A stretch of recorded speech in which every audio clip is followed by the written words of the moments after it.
兄弟們，拎包入住第3期，今次睇套湖景嘅。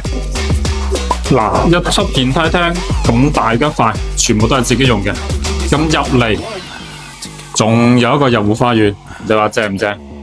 嗱，小戶型咧你買唔到江景，但係小戶型嘅3房可以買得到咁樣嘅湖景，係咪好正呢？經過咗入戶花園，呢邊就客廳，呢邊就係餐廳，嗰邊係南邊望湖嘅。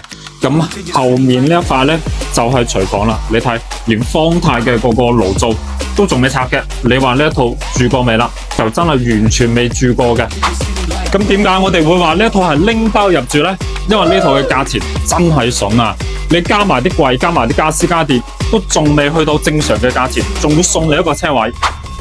我哋從客廳出嚟，哇！呢個景觀真係正啊！360度 IMAX 嘅電影院嘅效果。再遠啲嗰度呢，就係清遠長隆啦。嗰一塊嘅話呢，就今年年底或者明年年初應該就可以開噶啦。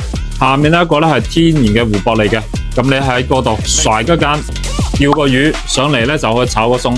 今晚呢加個餐完全就冇問題嘅。咁入翻嚟屋入邊呢一塊呢，有3個房嘅，一個公共嘅衛生間，呢一個呢係一個客房嚟嘅。上面可以整多個櫃，咁跟住放裝1.5米嘅床，完全冇問題。剩低2個房呢，全部都係望湖噶。呢個呢就客房嚟啦，放埋張床，上面放個飄窗，下面就係一個好大嘅湖泊，哇，正啊！呢一個呢就主人房啦，自帶一個衛生間。咁出邊南邊都係望湖嘅，你睇呢個景觀，真係坐喺自己嘅床上面，一邊可以睇電視，一邊可以望湖景，呢啲咪叫做人生咯。